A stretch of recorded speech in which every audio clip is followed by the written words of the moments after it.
I have something to show you guys today that is absolutely going to blow your mind.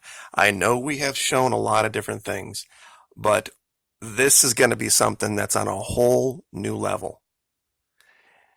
About a week or so ago, I made a video talking about this mythical, so-called mythical land of Galla Nica.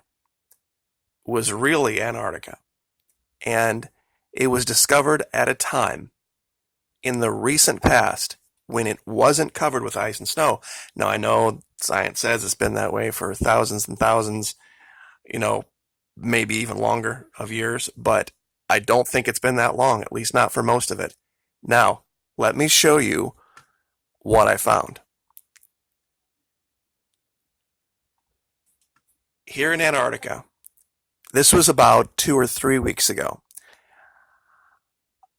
There was this very strange location near the sea, and I uncovered two different things that I thought were very, very curious. This is something I called the V formation. It's in a shadow, but it looks like somebody has carved out the letters V and I. Now, very, very close to it, and this was a little bit harder to see, there was another shadow with letters carved into it. And the letters, I did everything I could to enhance the image, came out to Q, P, and V. Now, I made the leap that this possibly looked like Latin, Roman numeral type things, and I tied it to perhaps being something that was evidence that we could have seen Rome get this far. The VI, I thought, perhaps was tied to the Roman 6th Legion.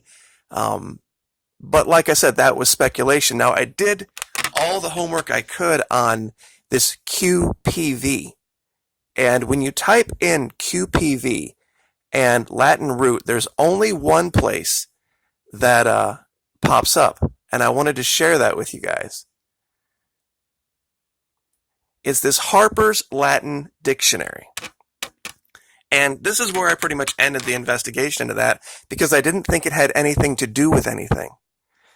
Now let me zoom this in real quick. The only place I could find these letters, Q, P, and V, together is in this definition of the word fretum. F-R-E-T-U-M. Root QPV, as it says right here.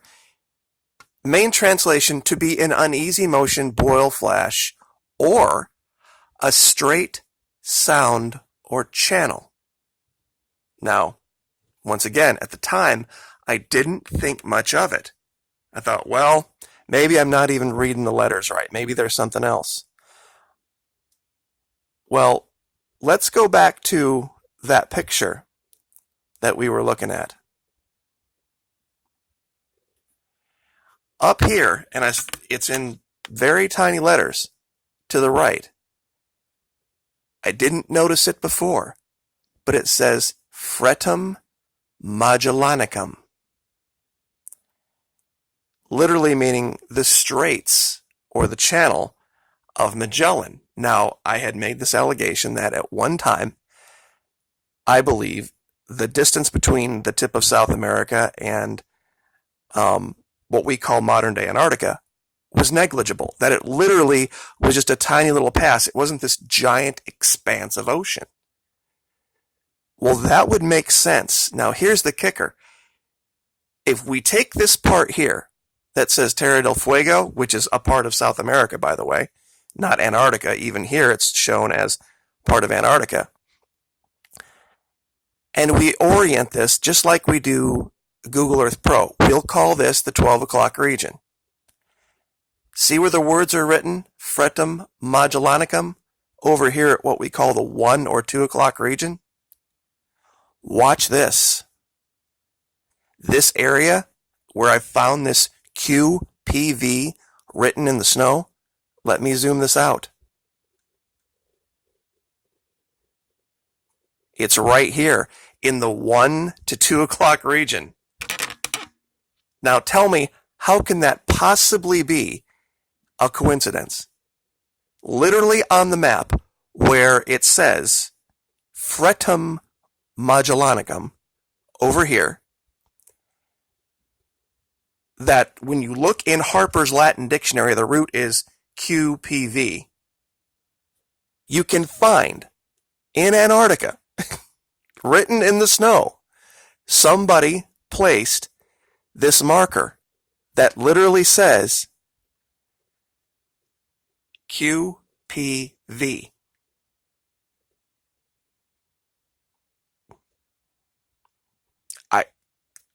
I don't really have any other explanation for this type of a coincidence. I mean, this isn't seeing a dragon in the snow. That I could pull 3 letters like this out of the snow. And I did this like a month ago before I even brought up the thing about Magellanica. And I still think Magellanica is a contraction of 2 languages. Many people say the Straits of Magellan. I think that might have been something that was assigned later. I really honestly believe that it's the Italian Gaia, M-A space G-A-L-L-A, which means afloat, and Nica, a third word, N-I-C-A, that means only in Spanish, meaning that you could only get to Magellanica by ship. There was no road to get there. That there was this pass that you had to traverse using a ship. And here we are in the 2 o'clock region, 1 to 2 o'clock region of Antarctica. And on a map of this place called Galla Nica, we see the words Fretum Magellanica. And when you look up QPV in the Harper's Dictionary, in fact, you don't even have to do that. Just type in QPV Latin root. This will be the first thing that pops up. This word fretum. The root QPV means straight or channel, straight sound or channel.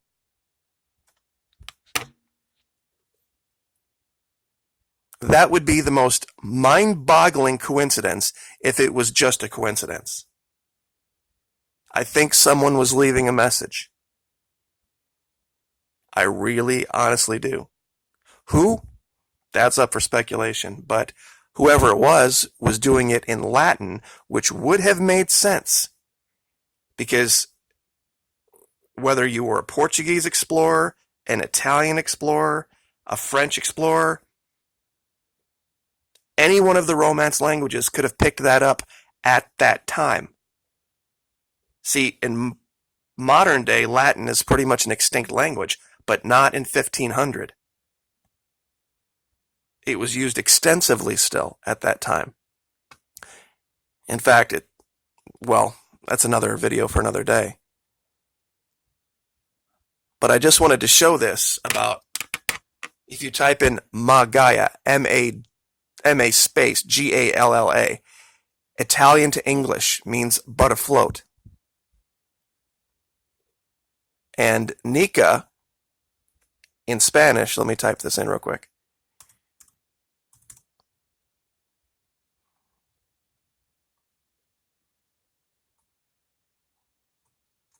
Sorry, I should have had this ready, but means only. So Galla Nica means only afloat. Which, what if we heard the descriptions of Atlantis? That it was this place where it was just a bunch of rings of water and rings of land, where you had to come in by boat. The thing in the Eye of Atlantis, the Eye of Africa, I think was inspired by, or maybe settled by, people from this area. But this Galla Nica, this has to be it. This absolutely, positively has to be it.